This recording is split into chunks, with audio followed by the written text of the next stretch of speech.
Y llegamos ya en estos momentos a la mesa, como todos los viernes, y agradezco mucho al licenciado Rubén Emilio Gálvez, quien es vocal ejecutivo del Distrito 12 del Instituto Nacional Electoral aquí en Veracruz, y como siempre también a su compañero Rogelio Pano, que la semana pasada nos abandonó. No, estaba en Acapulco. La verdad, estaba en un compromiso con gente de la tercera edad, o sea, mis compañeros de la prepa. Vamos a cumplir 40 años de que salimos de la No, prepa sí, ya, y ya están los definitivamente. festejos ya a punto. Listos. Oye, qué curioso lo del Bronco. Dice que sí, se debió a conocer por una ocurrencia. ¿Cómo ve? Por una ocurrencia, está Sí, bien. yo. Digo, está bien para darse a conocer, pero no creo que sea serio eso para aspirar a la presidencia de la República. Y bueno, lo de López Obrador ya rebasó, de acuerdo con reforma, el techo de los 50. Y entonces se podría, si de seguir la tendencia, se podría dar una elección histórica en cuanto a márgenes de amplitud de un candidato sobre otro. Pues es que es una elección histórica prácticamente ahorita con las 5 boletas electorales que va a haber, ¿no? Pero sí, evidentemente es la elección más grande desde que se tenga memoria en el México democrático y predemocrático. 30 estados con elecciones coincidentes, en 32 estados elecciones federales, más de 3.400 cargos a elegir en un solo día, con todos los retos organizativos y logísticos que eso implica. Y por supuesto, bueno, nunca se ha necesitado más del concurso de los ciudadanos para poder sacarlas adelante, ¿no? Eso le iba a preguntar, precisamente, ¿cómo está esa situación? Porque había algunas personas que decían que los ciudadanos no querían participar, incluso en la elección pasada decían que no querían prestar las escuelas, que no querían prestar las casas, que no querían estar en el proceso electoral por diversas cuestiones que se estaban registrando. ¿Cómo está la situación en estos momentos? Bueno, es una situación recurrente cada proceso electoral, hay este tipo de negativas. Bueno, sin embargo, hay que rescatar lo positivo también, evidentemente, independientemente del tamaño de la elección y de los retos que implica. No tenemos más índices más altos de falta de participación. Tenemos, digamos, que los que manejamos de alguna forma, ya sea para integrar las casillas o para instalar las mismas en las escuelas o en los domicilios particulares. Es decir, que por ejemplo tuvimos menos cambios de ubicación de casillas que el proceso pasado. Entonces, la verdad es que independientemente de lo que haya sucedido antes, cada proceso electoral es nuevo e implica Pero diferentes no cosas, habrá ¿no? déficits de funcionarios. No, Se van no. a cubrir todas las plazas asignadas. Sí, por supuesto, claro. Está previsto que existen funcionarios designados, existe una lista de reserva y todavía algunas medidas de contingencia por el caso de que en algún lugar no alcanzara la lista de reserva, ¿no? Yo sí quisiera tocar un tema, porque siempre se toca el tema con ustedes de que cuando llegan las boletas y que cuando llegan esto. Bueno, pero ¿cómo vive un consejero un proceso de esa naturaleza? Porque al final son ciudadanos. Al final, bueno, ustedes no pueden decir ni siquiera por quién van a votar, ¿verdad? No, por supuesto que no. Hasta No, se no, puso no. rojo. Bueno, ni tú tampoco. No, Vamos a yo estar sí puedo diciendo, decir ¿ah, por sí? quién voy a votar, claro. Ah, Pues sí, bueno. ¿por qué No, no, no? no. No, o sea, pero hay una cuestión así como, ¿cómo la vive el consejero? Como que tienes que estar siempre como muy... Sí, todos están muy ecuánimes y tratan, y me imagino que ustedes se aprendieron de memoria como en la escuela, artículo tal, tal, tal, no debe, porque además las reglas electorales son terribles. Yo creo que debe haber una reforma a la ley electoral. Son leyes draconianas, no pueden decir nada. ¿Cómo lo vive? A ver, Ah, ¿cómo lo viven ahorita en el OPLE? ¿Cómo se vive todo Pues, ello? en el INE yo soy un organizador de las Ajá. elecciones. A mí me corresponde asegurarme de que se instalen todas las casillas con lo necesario para que los ciudadanos puedan acudir a votar sin ningún problema, independientemente de las dificultades organizativas y logísticas que eso represente. Naturalmente el marco legal, el marco jurídico, pues es un marco muy amplio. Demasiado, diría yo, ¿no? Hay una regulación extensa al respecto. Extensa, pero no quiso decir extrema. Extensa, lo vamos a dejar en No extensa. quiso decir así. Ah, pero Así que los consejeros. Viene filoso, viene filoso. Ya nos lo manden a Acapulco. No, evidentemente sí ahí está toda esta regulación que se tiene que observar por parte pues, de todos los implicados en las elecciones. Pero bueno, nuestra obligación es cumplir con los mandatos constitucionales en el marco de los principios rectores que tenemos. Naturalmente son tiempos de mucha presión, mucho estrés, mucho trabajo.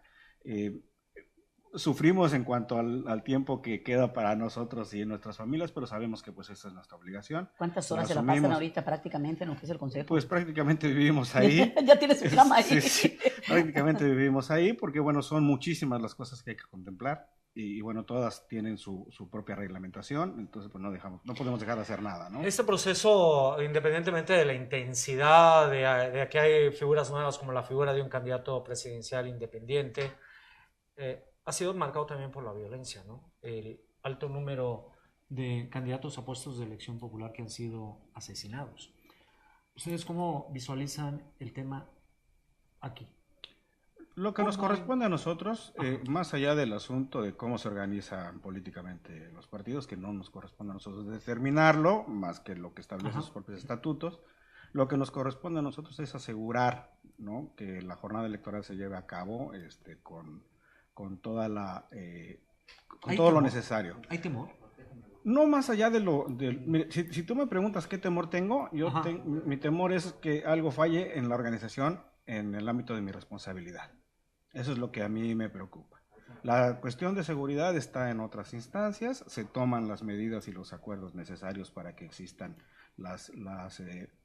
los convenios pues con las fuerzas de seguridad. Por ejemplo, nosotros acudimos a fuerzas de seguridad para que nos ayuden a resguardar la documentación electoral, por ejemplo las boletas, que por cierto llegan este 8 de junio. No han llegado, ya se estaban distribuyendo algunos paquetes, ¿no? ¿Todavía no? No. La ley establece que los paquetes electorales a los presidentes se distribuyen 5 días antes al previo a la jornada. O sea, se los vamos a distribuir del 24 al 29 de junio. La boleta es que en el caso de la elección presidencial va a aparecer Margarita Zavala, ¿no? Aparece Margarita Zavala, dado que, bueno, pues su renuncia vino ya... ¿Cómo se contabiliza como voto nulo? Si alguien dice, ay, por Margarita. ¿Cómo se contabiliza? Si me permites, el acuerdo sobre los criterios jurídicos para el conteo de votos llegó apenas, lo tenemos apenas el día de hoy. Hoy tuvimos una sesión, no me he dado tiempo de revisarlo. No quisiera darte una respuesta inexacta. De hecho, salí corriendo de la sesión que tuvimos hoy porque distribuimos lista nominal a partidos. Lo reviso y por supuesto pero no hay un acuerdo ahorita todavía. Hay un acuerdo. Ya lo emitió el Consejo. ¿Cómo se va? Los criterios jurídicos para considerar los votos emitidos. Que es la primera vez que creo que ocurre esto. Es inédito en el caso, dado que las candidaturas independientes son inéditas hasta cierto punto, muy nuevas todavía, pues hay muchas cosas que no están Pero ustedes, por ejemplo, en el distrito visualizan una jornada tranquila, una jornada sin sobresaltos.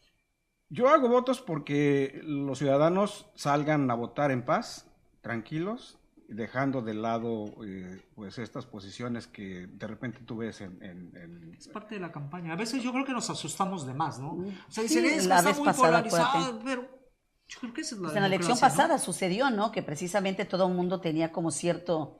Cuando ya fue pasando las horas se dieron cuenta que todo estaba tranquilo y creo que fue cuando se dio el mayor número de votación, ¿no? Así es, mira, por eso muchas de las cosas que se ven en las campañas, que a lo mejor te puedan dar indicios de determinadas cosas, pues la verdad, las jornadas electorales, tú no sabes qué va a pasar.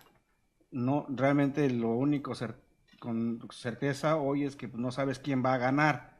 Independientemente. Bueno, la encuesta dice otra cosa, ¿verdad? Pero bueno, lo que pasa es que la encuesta que vale es la del día 1 de julio, ¿no? Claro, esa es la encuesta que vale, la de los ciudadanos.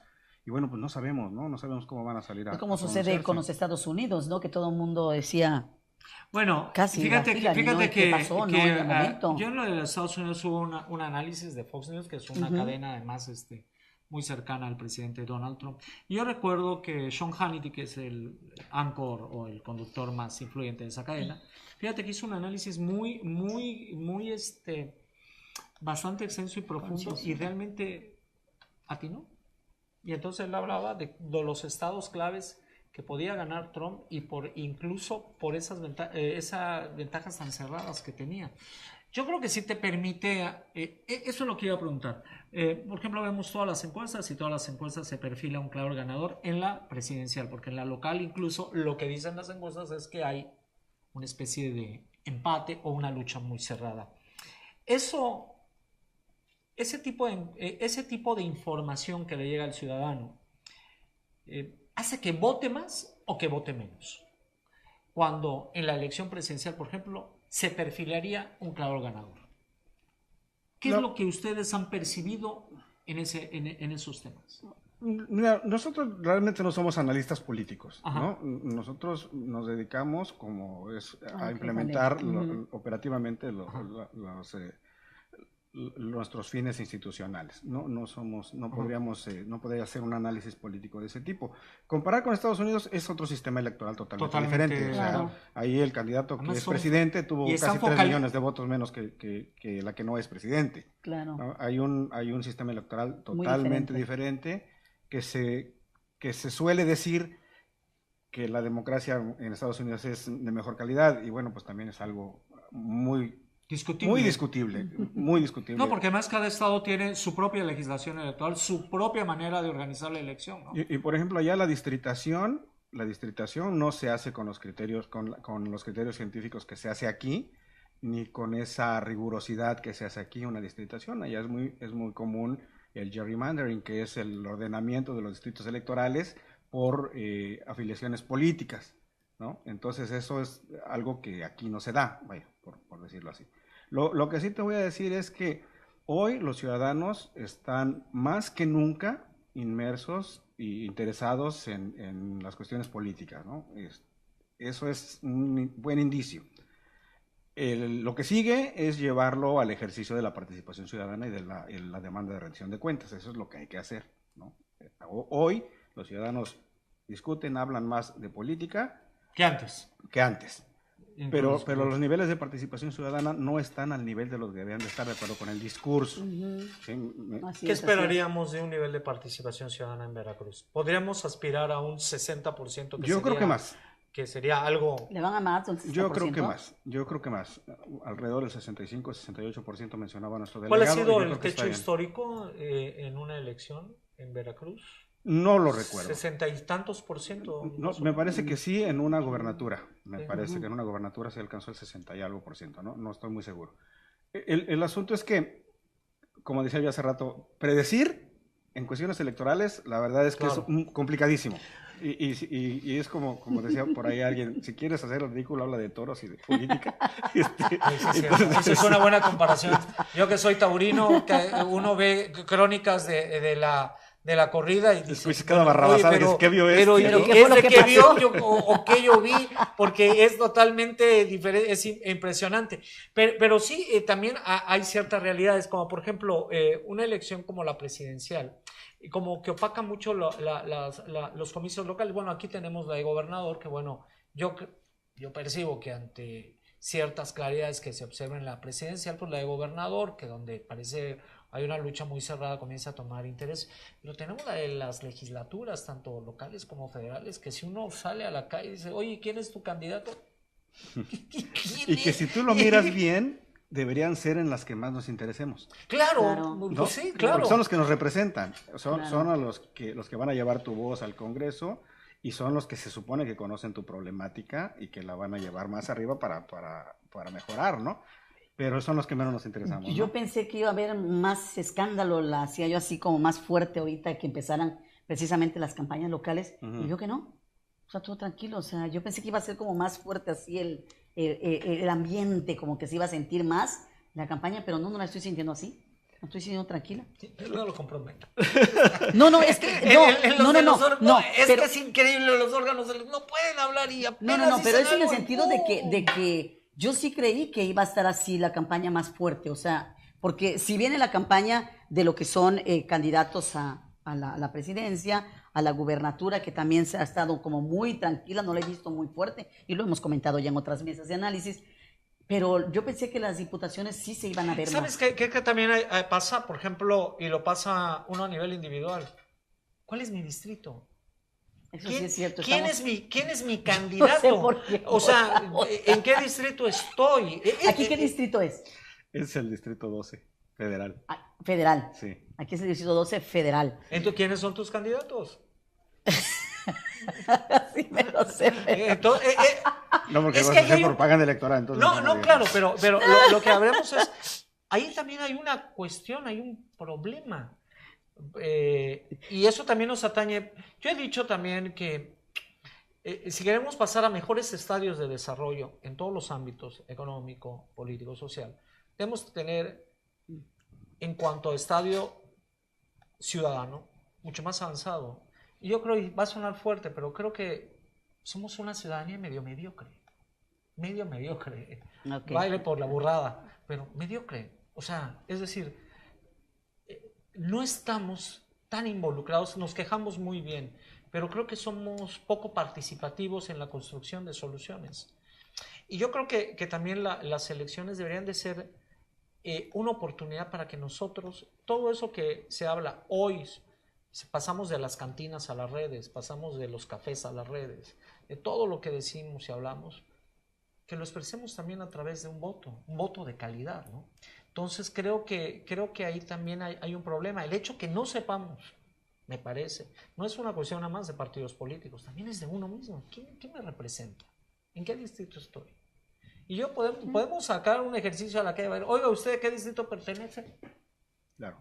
Es que además ahorita también la redistribución que se hizo, no tan solo en lo que es la federal, sino en la local, está como muy rara. Yo no sé ahorita si pertenezco al 14 o al 15. No sé dónde. Entonces, no, de verdad, no digo en lo que se refiere a los distritos locales. Yo sé que usted es de la federal, pero le hablo con el hecho de que muchas veces no nos involucramos tanto y no sabemos si estamos en el 14 o en el 15. Creo que a mí me toca el 15 de acuerdo a la redistribución que se tenía, pero sí, o sea, nos divide solamente una avenida o una calle. Entonces yo creo que a veces por eso el ciudadano también se confunde un poquito, ¿no? En torno a eso. Yo regresaría a lo que comentaba Rogelio, que abonaba a lo que yo decía hace rato. Hoy discutimos más en redes, hoy discutimos más en cafés, cantinas, lo que tú quieras, pero no terminamos de poner la participación al nivel de la discusión.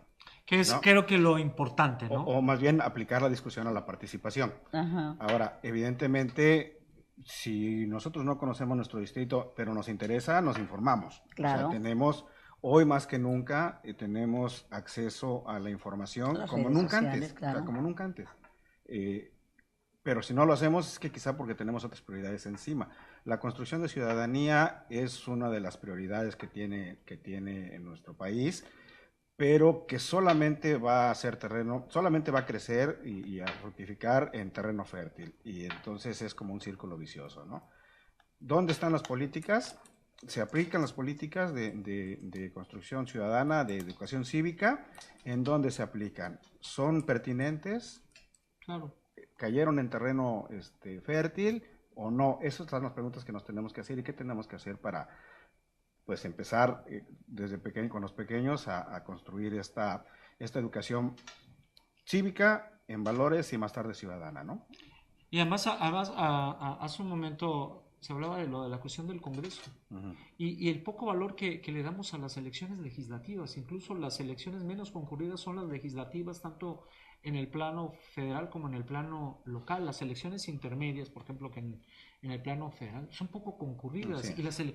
Y hoy este fenómeno se agrava porque tenemos una elección presidencial. Pareciera ser que a los ciudadanos les interesa nada más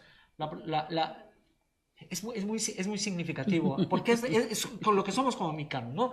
O sea, el gobernante en sí es la de los ejecutivos estatales, la de los ejecutivos federales. Y donde se discute, se aprueba, se manda una iniciativa, que es el Congreso, que debe ser una parte sustantiva en nuestra vida democrática, la gente no va.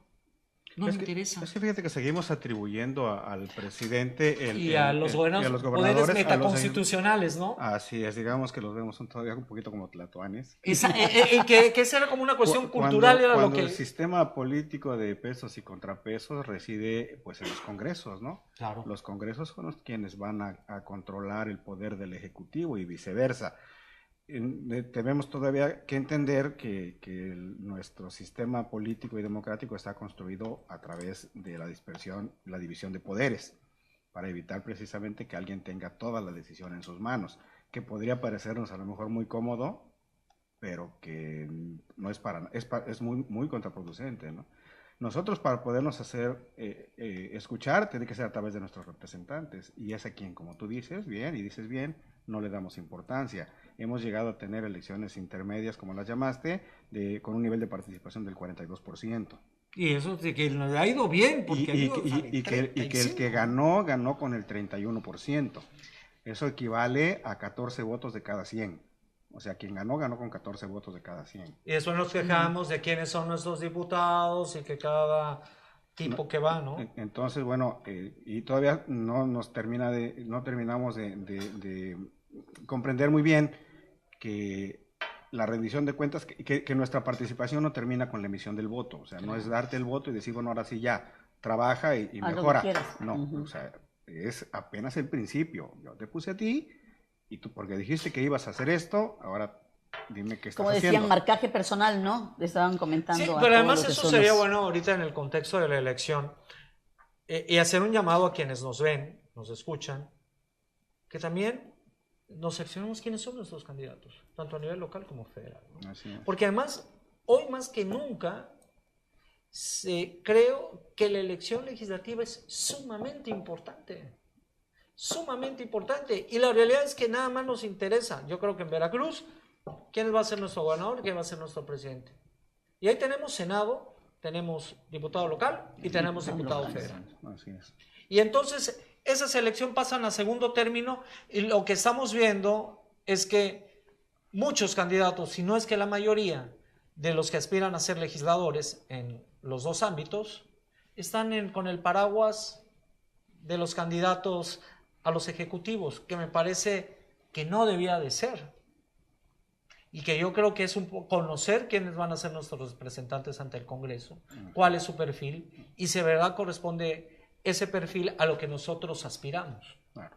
Para la debida rendición de cuentas, pues debes de saber por quién votaste y sí, claro, y después te quejas, es que es un burro. Y qué no ha hecho, ¿no? No, pero ¿sabe qué? Yo sé que, pues no, usted no puede hablar de todo esto porque pues está de ese lado, pero sí es sorprendente cómo estamos viendo el tipo de campañas que se están haciendo, y ayer me reí muchísimo.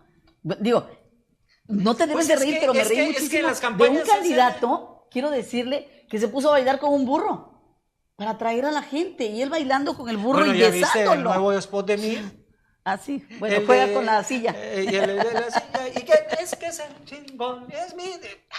Pero bueno, está bien, se vale, ¿no? Las campañas son empáticas. Como decíamos ahora también, lo del Bronco. O sea, ¿cómo le hizo? Bueno, pues ese tipo de campañas que está realizando, lo que quieren es darse a conocer, ¿no? Pero ya, como usted comentaba, pero cuesta dinero. La ciudadanía es la que tiene la última palabra. El día que estén allí frente a la urna, son los que ¿Cuál sería una reflexión? Una reflexión sobre nuestra ley electoral. ¿Sí necesitamos cambios en nuestra ley electoral?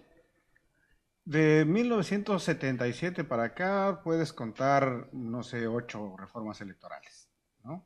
Pasando por la gran reforma del 96 y la de 2010, que puso, la de 2007-2008 que puso... Que fue una consecuencia del problema del conflicto postelectoral del 2006. Hemos venido balizando nuestro camino con reformas electorales que lo único, bueno, que han logrado establecer ciertas medidas, ciertos controles, pero que plantean nuevas dudas y nuevos retos, ¿no?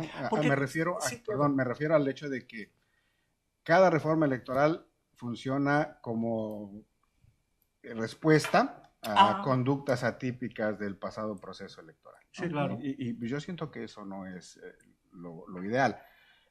El asunto es que desde quienes diseñan las leyes hasta los que las tienen que cumplir, pues todos somos lo mismo, ¿no? Todos somos las mismas personas que vivimos en este país y que tenemos una manera muy, muy particular de ver la política y nuestra propia idea de democracia, ¿no? Mucha gente me dice, bueno, es que ¿por qué no tenemos una democracia? El INE no sirve para nada, ¿por qué no tenemos una democracia como Holanda? Pues no somos holandeses, somos mexicanos.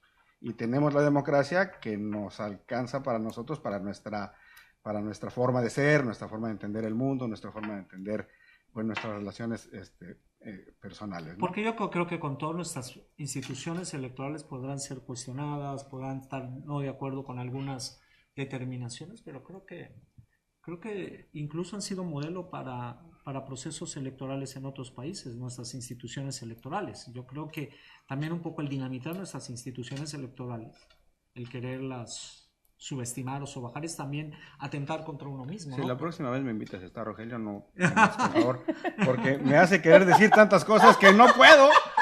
Pero hay una cuestión, le voy a decir algo, que es una cuestión que está muy en boga. Ahora con las cartas que han enviado los empresarios a sus empleados para no votar por López Obrador. No, pero es como una reflexión, porque vamos a la sustancia,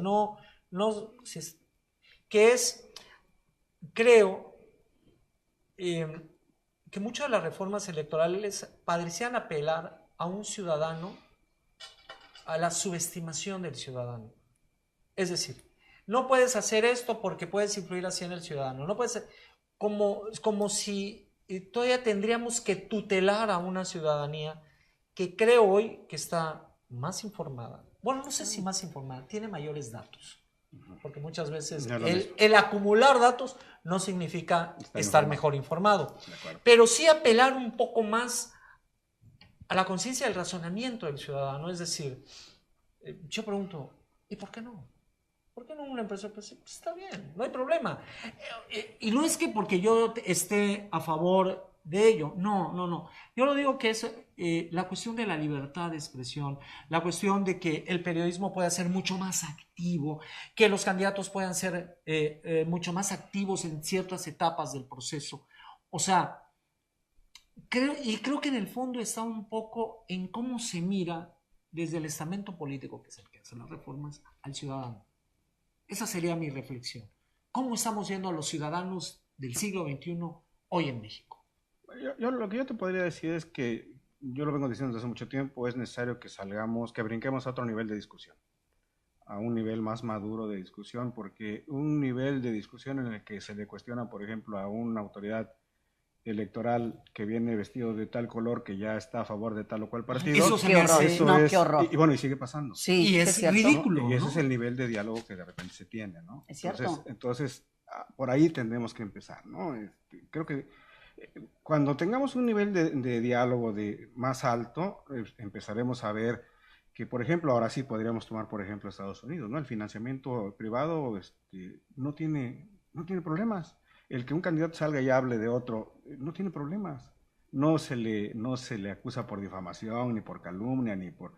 Hay características del diálogo político en México que ya tendríamos que haber superado, ¿no? Sí, incluso no nos vayamos a Estados Unidos, Chile, por ejemplo. No nos corresponde a nosotros como INE decir Claro. cómo, cuándo. Es una reflexión que hacemos. Sí, yo creo que además es bueno porque incluso la autoridad electoral pueda también un poco hacer temas de reflexión, ¿no? Porque es independiente pero muchas veces sí, yo es lo lo sé, que nada más están a gente agazapada siendo el menor dislate para decir no, lo que decía usted, yo por ejemplo la semana pasada estuvo aquí con nosotros dos presidentes de partidos políticos, invité a 8 presidentes de partidos políticos, llegaron 2, y cuando estuvimos platicando, y la verdad la plática se puso buena, estaba bien la reflexión que hacían ellos, y empezaron a reclamarnos a nosotros, el público, que ya éramos de diferentes partidos políticos, que por qué. No es eso. Y les dije, aquí están las cartas donde se les hizo la invitación a todos. Pero el hecho de que no vengan ya es situación de ellos, y no por eso nos tienen que estar acusando de que nosotros estamos Yo creo que estamos aprendiendo a debatir, ¿no? Y a vivir ya una democracia. Estamos aprendiendo a vivir una democracia. A debatir. Ahí entran en juego muchas cuestiones de intolerancia todavía, ¿no? Ahí entran en juego otras cosas. Creo que qué triste que tengamos que aprender a debatir a esta edad. Creo que eso tiene que ser... Las bases de un debate son básicamente el respeto y la tolerancia.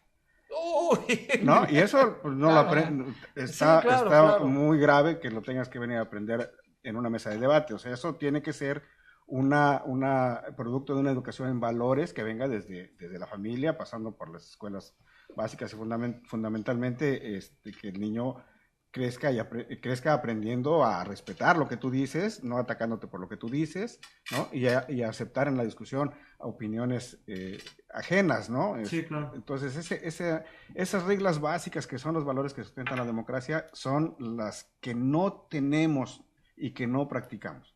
Por tanto, no puede haber un diálogo maduro porque tan pronto emites tú una opinión, estás bajo ataque y de plano bajo agresión. ¿Por el hogar? Bajo agresión. Claro. Empieza por la educación en valores. Yo antes de vocal ejecutivo fui vocal de educación, de capacitación electoral y educación cívica, y nuestra labor era ir a las escuelas, platicar sobre valores. Lo que sustenta la democracia son los valores con los que nosotros interactuamos con los demás. Y esos no pueden faltar: la tolerancia, el respeto, la pluralidad. Ahora, muchas cosas, venimos de una educación vertical.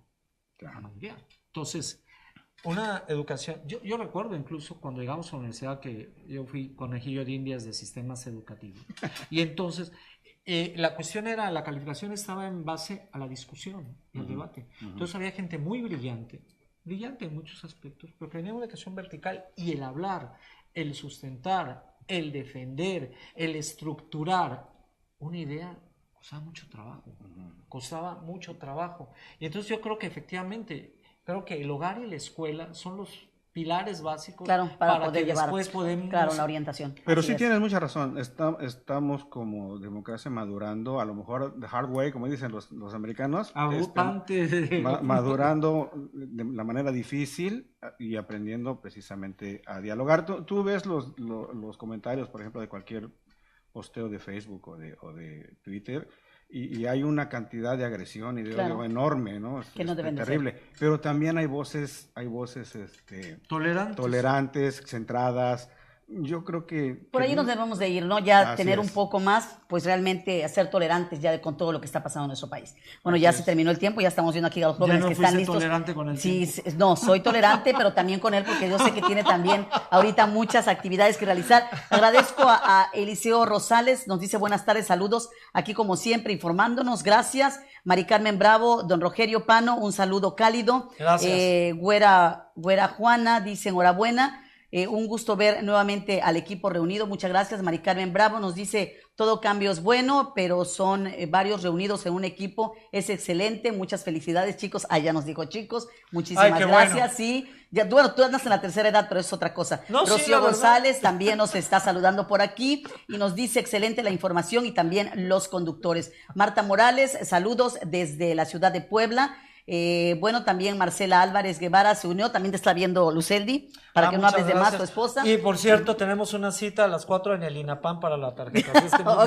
No, pues muchísimas gracias, yo le agradezco, sé que nos ponemos a hablar a veces y demás y estamos aquí una autoridad. Yo sigo hablando, como Chente, si me siguen preguntando yo sigo hablando. No, lo que pasa es que como que en un momento determinado se nos vienen también los consejeros quieren que hablar, pero bueno, gracias, Rubén Emilio Galvez, vocal ejecutivo del distrito 12 del INE, aquí en Veracruz. Rogelio, gracias también a ti por haber venido y pues espero que no sea la última vez y que posteriormente también nos venga a hablar, ¿sabe de qué? De cómo votar, porque todavía muchas personas no saben cómo tachar. Claro. Les han dicho que si tachan 3, que si tachan 2, que si tachan 1, que si le tachan el nombre, y yo creo que ahí es donde tenemos que aprender verdaderamente cómo realizar esto. A ver si nos trae una lámina donde podamos mostrar bien cómo hacer todo esto y realmente hacer una cultura democrática y una cultura de enseñanza para todas las personas que nos ven. Y combatir un poquito las fake news, ¿no? Porque hay mucha